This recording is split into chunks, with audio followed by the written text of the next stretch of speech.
Baik, bismillahirrahmanirrahim. Assalamualaikum warahmatullahi wabarakatuh. Salam sejahtera untuk kita semua.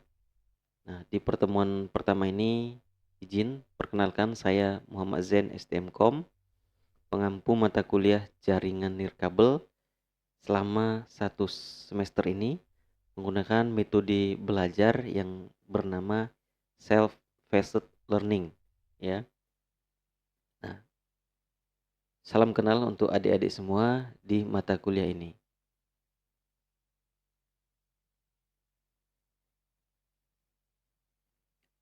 Nah, sebelum kita membahas mengenai jaringan nirkabel secara utuh, saya akan jelaskan mengenai kontrak kuliah. Ya, di kontrak kuliah ini terkait dengan aturan-aturan di kelas saya, gitu ya. Yang pertama adalah bobot penilaian. Saya memberikan nilai sesuai dengan anjuran dari universitas. Ada poin etika, ya, yang berarti penilaian ketika proses belajar mengajar, baik itu partisipasi, ya, keaktifan waktu kuliah, maupun etika-etika atau norma-norma adab tentunya. Selanjutnya ada kuis dengan bobot 10%, begitu juga dengan tugas yang akan saya berikan per kelompok untuk membangun public speaking eh, adik-adik sekalian. Dilanjutkan dengan UTS yang berbobot 30% untuk mengevaluasi materi 1-7 adik-adik sudah memahami atau belum dengan hasil akhir yaitu berupa nilai dengan bobot 30% dari keseluruhan. Selanjutnya ada UAS dengan bobot 40%. Artinya penilaian UAS ini jauh lebih besar dari semuanya. Nah, balik lagi ya. Jadi metode belajar kita kali ini untuk adik-adik yang mungkin bergabung di kelas karyawan, ya, kelas spesial, ada metode yang dikatakan self-paced learning, ya, yaitu belajar mandiri, ya, dengan memanfaatkan sumber-sumber literatur dari internet maupun dari dosen yang disediakan dalam bentuk modul dan materi sebanyak 16 pertemuan. Nah, bisa saja nanti ada latihan mereview artikel, jurnal, ya, kemudian menulis ringkasan atau melakukan riset, ya, artinya penelitian, artinya project terkait jaringan nirkabel, ya. Nah, jadi belajar self-paced learning ini adalah belajar mandiri, namun terkontrol, ya, dengan aksi yang namanya uh,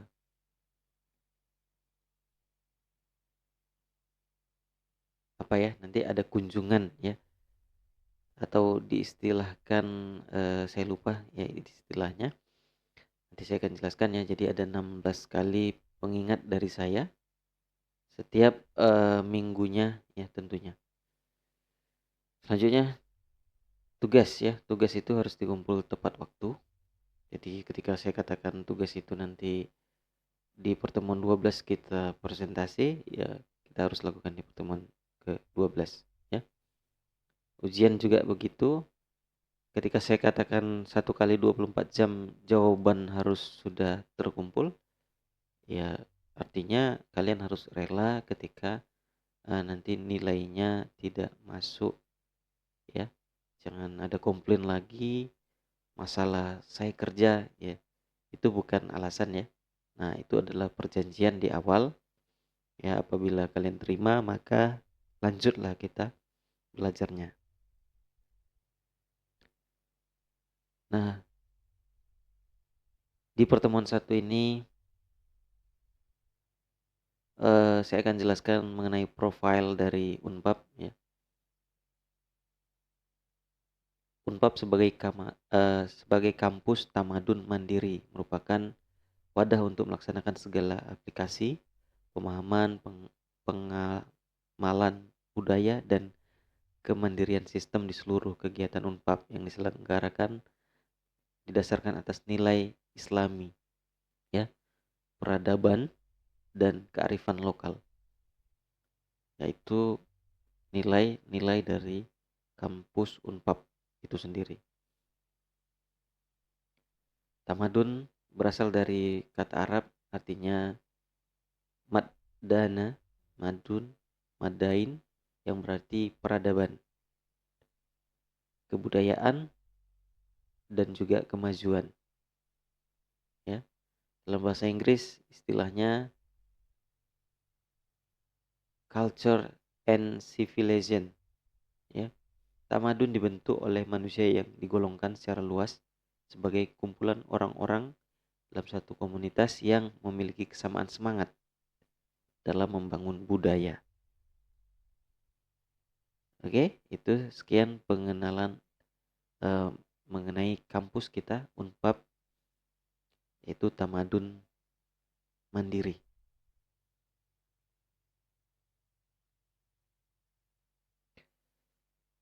Visi misi Unpad yang pertama, menjadi perguruan tinggi swasta yang terkemuka berbasis religius dalam mengembangkan iptek yang bermanfaat bagi kemaslahatan umat. Nah, dan juga prodi sistem komputer memiliki visi misi, ya, visinya yaitu menghasilkan lulusan yang mampu mengimplementasikan ilmu pengetahuan dan teknologi pada bidang ilmu sistem komputer serta bermanfaat bagi kemaslahatan umat. Ya, misinya melaksanakan Tridharma, perguruan tinggi, pendidikan, penelitian, dan pengabdian sesuai bidang keilmuan sistem komputer di tingkat nasional dan internasional, melakukan pengembangan sumber daya manusia, dosen, dan tenaga kependidikan dalam mendukung pencapaian profil lulusan. Ya.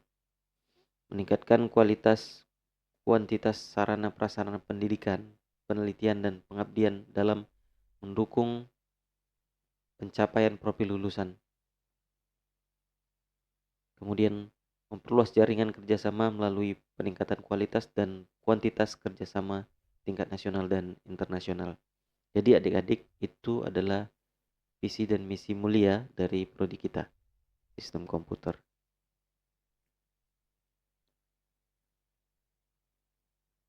Ya, ini ada 7 nilai dasar yayasan. Yang pertama, menjaga kemurnian akidah tauhid dan melaksanakan syariat, sholat, zikir, puasa, dan lain-lain. Bersyukur, bersukacita, dan tidak mengeluh. Rendah hati, sederhana, apa adanya, memaafkan, tidak tersinggung, tidak marah. Kemudian berpikir positif, berprasangka baik, dan tidak bergunjing. Berbuat baik, mengubah, dan menjadi inspirasi. Selanjutnya berempati dan memberikan solusi, bukan mengkritik atau mencela. Terakhir, patuh kepada pemimpin dan menaati peraturan. Ini adalah nilai-nilai dari yayasan untuk kita, Civitas Akademika.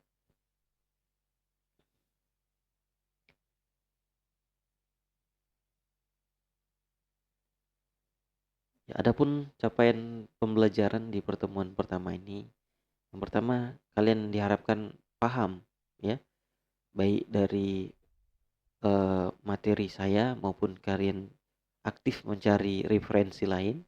Artinya kalian diharap paham memahami prinsip dasar komunikasi nirkabel, spektrum frekuensi, dan karakteristik gelombang elektromagnetik. Menjelaskan standar dan teknologi jaringan nirkabel, Wi-Fi, Bluetooth, Zigbee, LTE, 4G maupun 5G. Menganalisis arsitektur, protokol, dan mekanisme akses media dalam jaringan nirkabel, mengetahui permasalahan umum dalam jaringan nirkabel termasuk keamanan, interferensi, dan mobilitas. Jadi diharapkan kalian aktif untuk mencapai tujuan pembelajaran ini.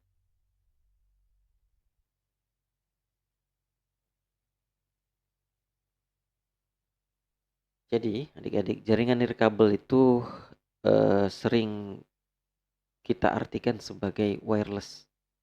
Ya, kita baca dulu. Jaringan nirkabel adalah satu jaringan komunikasi data yang menggunakan gelombang elektromagnetik seperti gelombang radio, inframerah, atau gelombang mikro sebagai media transmisi untuk menghubungkan perangkat satu dengan yang lainnya tanpa menggunakan kabel fisik.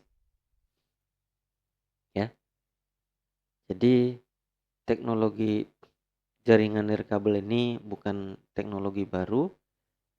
Dia memanfaatkan media udara sebagai perantara mengalirnya data, ya, menggunakan yang namanya gelombang elektromagnetik. Contohnya itu radio. Ya, artinya radio itu adalah teknologi jadul yang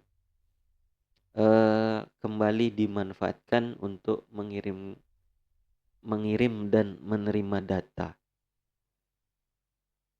Oke, adik-adik, ada contoh jaringan nirkabel dalam kehidupan sehari-hari, antaranya ada WLAN, ada WPAN, ada W1 dan ada WMAN. Ya. Untuk wireless LAN itu contohnya ya yang di kampus kita itu sebagai contohnya. WiFi itu adalah contoh local area network berbasis nirkabel. Ya. Jadi hotspot kita ini sudah include dengan yang namanya router, ya, pembagi bandwidth dan lain sebagainya. Ya, artinya hotspot kita ini adalah media, ya, sarana untuk yang dikatakan sebagai jaringan nirkabel. Ya, jadi ketika kita terhubung ke WiFi, pada umumnya kita hanya memikirkan akses internet. Kita tidak pernah memikirkan bagaimana mengelola sumber daya yang terhubung di jaringan LAN, ya, WLAN tersebut, seperti berbagi printer gitu ya, atau berbagi server gitu ya. Nah, sejauh ini ya pemanfaatannya baru sebatas penggunaan internet. Namun tren terkini ini WiFi sebagai pusat bagi alat-alat IoT, ya. Jadi memang WiFi ini bukan hanya sebagai tempatnya internet, tapi tempat berbagi sumber atau berkomunikasinya alat-alat seperti komputer, kamera, ya, maupun robot-robot industri. Oke.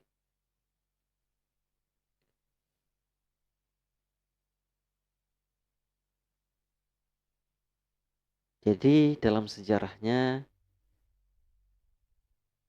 wireless ini berkembang sejak tahun 1864. Jadi sangat jauh ya, adik-adik. Dikembangkanlah teori gelombang elektromagnetik. Apa itu gelombang elektromagnetik? Nanti akan kita bahas berikutnya. Pembuktian gelombang radio. Nah, artinya asal ini ya, awal-awalnya radio. Telegraf nirkabel pertama itu 1895. Transmisi radio lintas Atlantik itu tahun 1901. Orang-orang sudah berkomunikasi lewat radio, ya. Kemudian ada radar dan komunikasi militer, komunikasi satelit, seluler analog, ya. 1G lahir tahun 1980-an. 1990-an muncul 2G dan GSM maupun CDMA. Ya. Contohnya Wi-Fi dan Bluetooth lahir di tahun 90-an. Nah, ini mengisyaratkan bahwasannya risetnya sudah jauh ya dari tahun 1800-an mengenai satu teknologi, yaitu transmisi melalui udara. Nah, mungkin pada zaman itu transmisinya masih satu arah gitu ya, hanya dari transmitter dari pemancar ke satu penerima radio.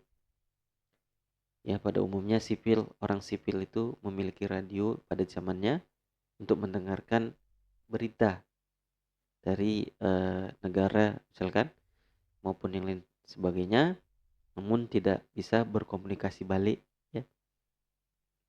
Tidak bisa berkomunikasi balik.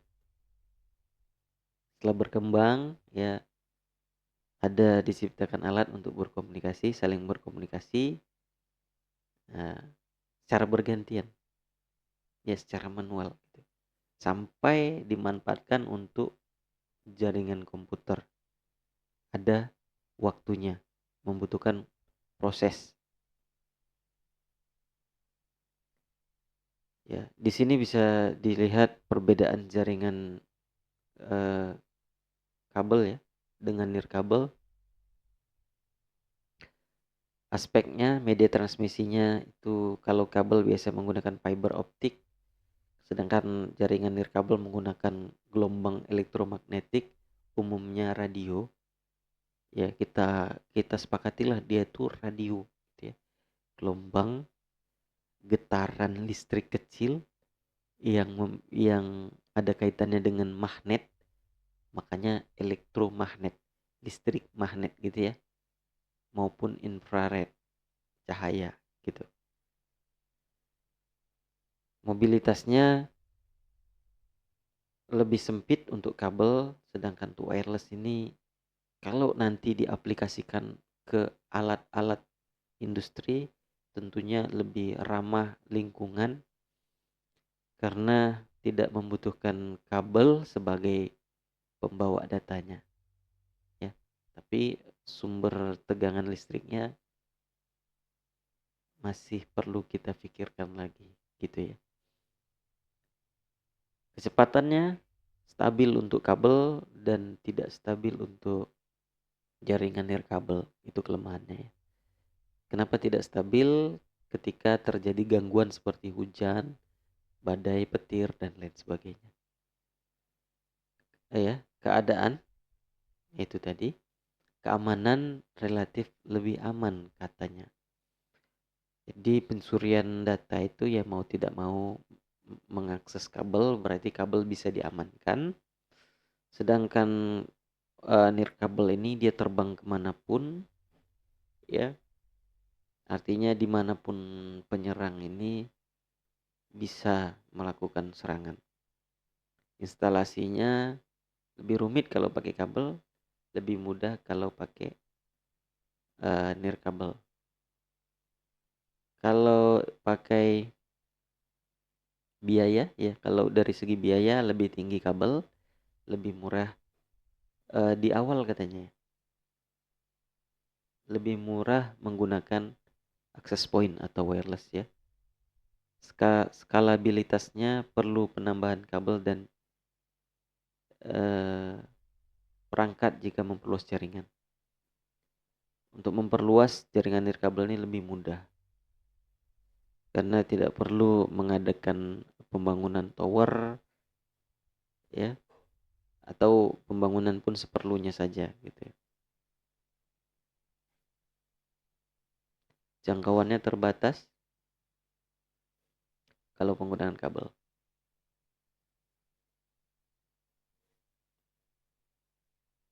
Oke, adik-adik bisa baca sendiri karakteristik utama dari jaringan nirkabel pada slide ini.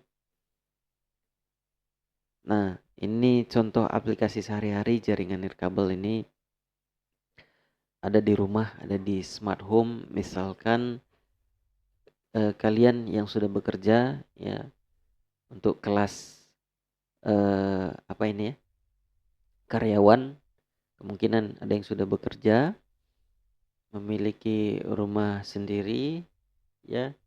Di situ bisa melihat kondisi rumah yang ditinggal dengan cara mengakses web, mengakses CCTV misalkan dan lain sebagainya, atau mengakses lampu apabila ada lampu yang belum dimatikan bisa dimatikan.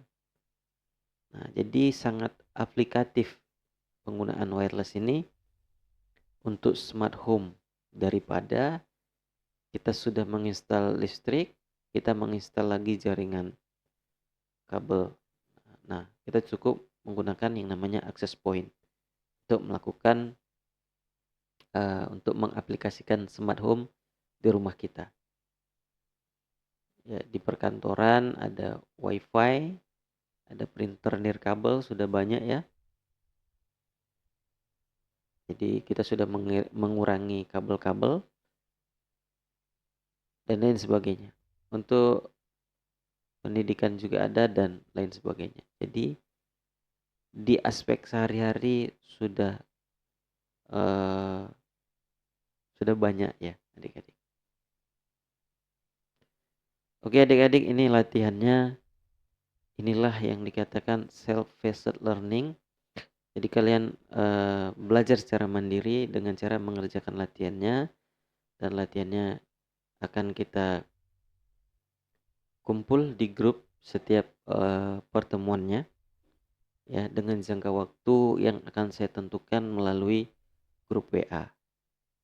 Yang akan saya jelaskan lagi metode atau tempat pengirimannya gitu ya, melalui grup WA. Baik adik-adik, sebelum saya tutup, apabila ada kata-kata saya yang salah mohon dimaafkan, lebih dan kurang saya mohon maaf ya. Saya tutup, wassalamualaikum warahmatullahi wabarakatuh. Salam sejahtera untuk kita semua.